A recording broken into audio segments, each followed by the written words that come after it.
Bonjour et bienvenue sur ma chaîne YouTube, Valérie Atia, hypnothérapeute et coach. Je suis heureuse de vous retrouver aujourd'hui pour ce nouveau podcast sur la dépendance affective.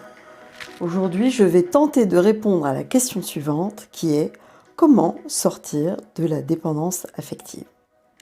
Alors tout d'abord, qu'est-ce qu'un dépendant affectif? Un dépendant affectif est en réalité une personne dont l'amour et l'estime de soi dépendent de facteurs extérieurs. Ainsi, la personne cherche à combler ses besoins auprès des autres et elle fait dépendre son bonheur, son bien-être des autres, de leur amour, de leurs attentions, de leurs cadeaux, de leur reconnaissance, de leur valorisation, de leurs compliments, de tout. Et cette recherche extérieure pour combler ses besoins intérieurs ne sera jamais satisfaite en réalité. Et cela va avoir des conséquences importantes dans sa vie quotidienne. En réalité, on peut dire que c'est une sorte de puits sans fond qui ne sera jamais comblé. Alors, si vous écoutez ce podcast, c'est que sans doute vous vous interrogez et vous vous demandez si vous êtes un dépendant affectif. Alors, il y a quelques signes qui ne trompent pas. Je vais en citer quelques-uns. Tout d'abord, le sentiment d'une grande insécurité dans la relation amoureuse.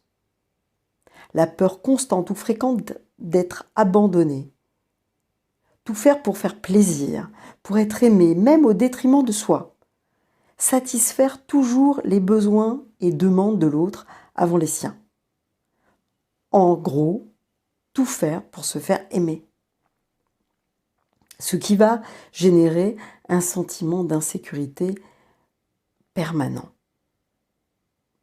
Compter sur les autres pour assumer ses responsabilités, ça aussi c'est un signe.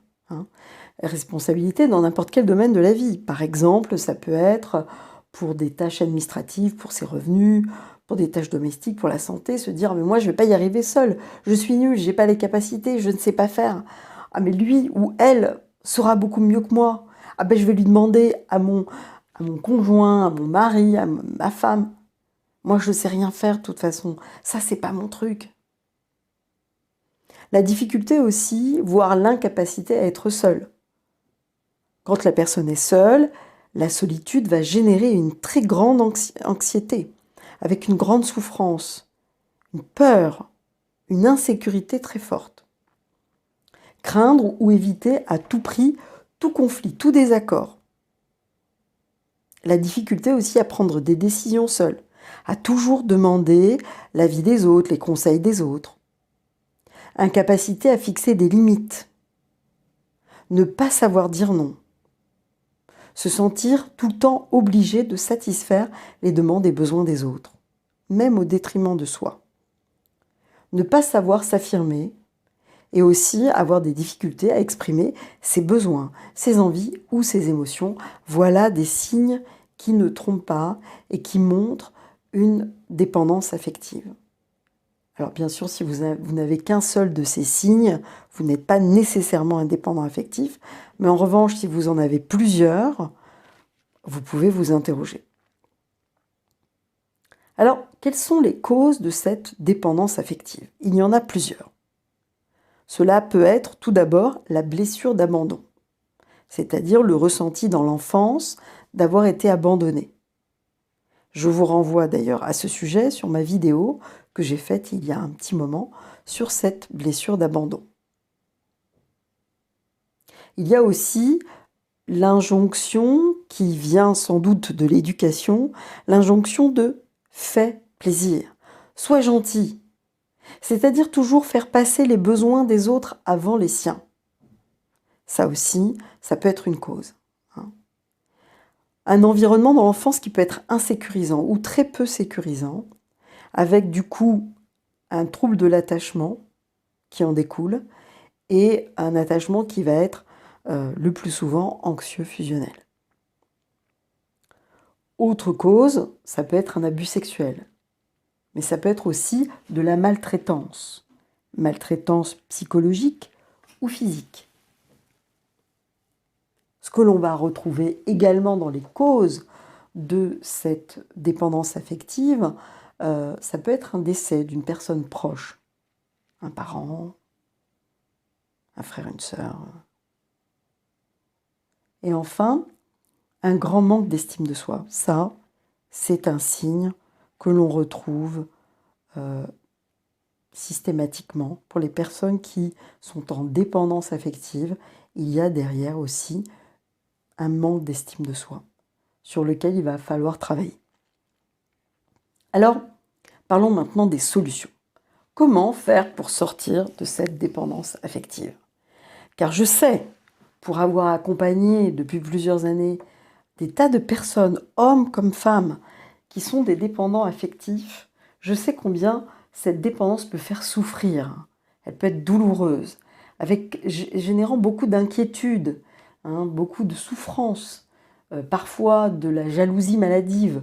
La personne, dès que l'autre n'est pas là, dès qu'il s'absente, dès qu'il sort avec des amis ou qu'il a un week-end, un séminaire, c'est la panique totale et la personne est dans une grande souffrance et va bombarder, harceler parfois même son conjoint, sa conjointe, de messages pour se rassurer. Et ça va être un enfer pour l'autre, au fond, qui va se sentir étouffé, en avoir assez, de se sentir surveillé, pas libre, et de devoir toujours rassurer l'autre. C'est vraiment pénible, ça aussi, il faut le savoir. Alors, comment faire pour sortir de cette dépendance affective? Alors, tout d'abord, je dirais que ce serait intéressant que vous puissiez identifier les situations ou les domaines de vie dans lesquels vous ressentez de la dépendance affective. Où se situe le problème? Par exemple, est-ce que c'est dans la prise de décision? Est-ce que c'est dans la peur de la solitude? Est-ce que c'est la difficulté à s'affirmer, à fixer des limites, à savoir dire non? Est-ce que c'est dans la relation amoureuse que vous êtes tout le temps en insécurité? Voilà. Autre point aussi important, ça va être d'identifier les besoins fondamentaux affectifs qui ne sont pas satisfaits et qui n'ont pas été satisfaits dans l'enfance. C'est-à-dire les manques, les carences que vous avez pu ressentir dans l'enfance. Par exemple, un manque d'amour, du fait de parents absents ou peu aimants. Un manque de reconnaissance, un manque d'écoute, l'absence de valorisation, d'acceptation, l'impression de ne pas être respecté, reconnu, un manque d'autonomie, un manque de tendresse, un manque de sécurité, l'impossibilité peut-être dans votre famille de pouvoir vous exprimer. Voilà. Donc ça serait intéressant que vous puissiez identifier les besoins dans l'enfance qui n'ont pas été satisfaits. Et par exemple, vous pouvez essayer de détecter les émotions que vous ressentez, parce qu'avec cette émotion, il y a en lien forcément un besoin non satisfait. Par exemple, si vous ressentez une peur importante, c'est que vous avez un besoin de sécurité.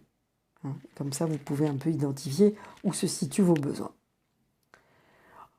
Ensuite, ce serait intéressant que vous puissiez travailler sur les thématiques autour de l'estime de soi et de l'affirmation de soi. Je vous renvoie aussi aux 2 vidéos que j'ai faites sur ces 2 sujets. Alors, travailler sur son estime de soi, comment faire? Tout d'abord, vous pouvez essayer de vous écouter, de vous faire plaisir vous-même, de vous récompenser vous-même, de prendre soin de vous vous-même, de vous valoriser, de vous complimenter vous-même. Par exemple, vous pouvez démarrer votre journée avec une phrase positive, avec un mantra positif qui va vous mettre dans des dispositions dès le matin, des dispositions positives et qui va vous donner confiance en vous, vous allez vous sentir fort, puissant, quelque chose qui vous valorise. Par exemple, vous pouvez vous dire je suis une femme ou un homme digne de confiance, fiable, rigoureux, à l'écoute, je ne sais pas. Mais quelque chose qui va vous booster dès le matin et qui va vous valoriser. Alors bien sûr, pour travailler sur l'estime de soi, vous pouvez aussi vous faire accompagner, hein. C'est vrai que travailler seul sur l'estime de soi, c'est pas toujours si évident, hein, il faut quand même le dire. Et moi, depuis de nombreuses années, j'accompagne des personnes sur cette question de l'estime de soi, mais aussi sur cette question de la dépendance affective. Et généralement, on va passer par une phase où on va travailler sur l'estime de soi parce que c'est indispensable, hein, notamment pour cette thématique, hein. Voilà, donc se faire accompagner éventuellement. Travailler aussi sur l'affirmation de soi. Alors, l'affirmation de soi, ça va être apprendre à dire non, à exprimer ses besoins, ses envies, ses émotions. Vous voyez, si quelqu'un vous propose de sortir, plutôt que de lui dire ah ben, c'est comme tu veux, du moment que ça te fait plaisir, moi ça me fait plaisir aussi, hein, parce que là on n'est pas du tout dans l'affirmation, et on est justement aussi, c'est ce genre de situations qui peuvent se présenter quand on est dépendant affectif, ben, c'est de dire ben, moi j'ai plutôt envie d'aller au cinéma, ou ce week-end j'ai plutôt envie de partir en Bretagne, plutôt que chez les parents. Ou j'ai plutôt envie d'aller manger chinois que italien. Ou j'ai plutôt envie d'aller à un concert qu'au théâtre. Voilà, enfin bref, de parler de vos préférences, parce qu'au fond, vous en avez forcément. Alors je ne vous dis pas que vous avez tout le temps des préférences, que peut-être parfois ça vous indiffère, mais vous en avez aussi, donc c'est important de pouvoir le dire. Et ne pensez pas que l'autre ne va pas vous aimer ou vous rejeter parce que vous avez exprimé vos besoins, vos envies.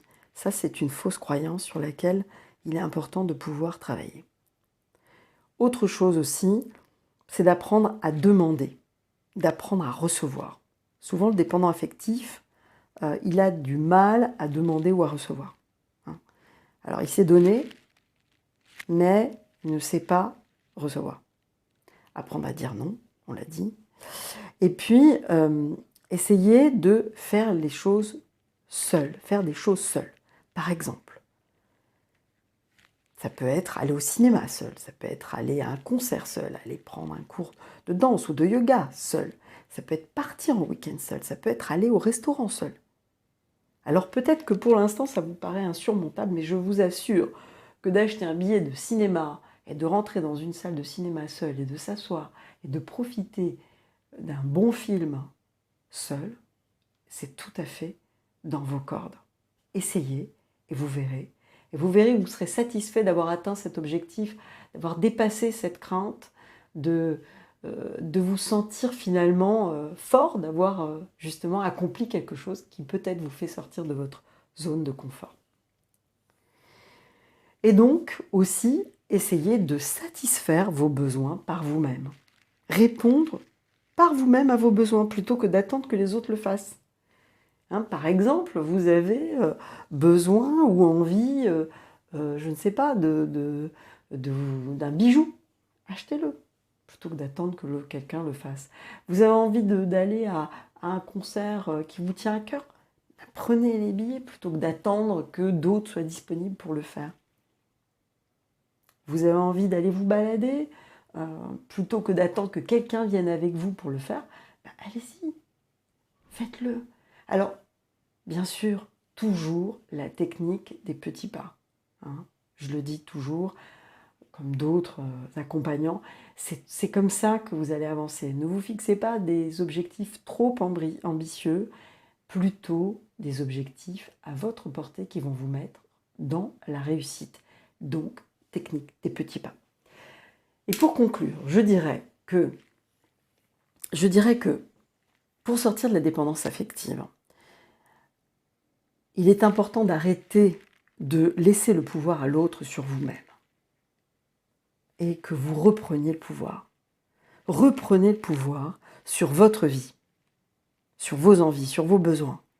Reprenez le pouvoir. Ne laissez pas ce pouvoir dans les mains des autres. Et ainsi, vous allez retrouver le chemin de la liberté et de la dépendance et sortir de cette souffrance. Voilà. Merci d'avoir écouté ce podcast jusqu'au bout. J'espère qu'il vous aura plu. Donc, n'hésitez pas à le liker, à le partager si vous connaissez des personnes autour de vous que ça pourrait intéresser. Et je vous dis à très bientôt pour un nouveau podcast ou une prochaine vidéo.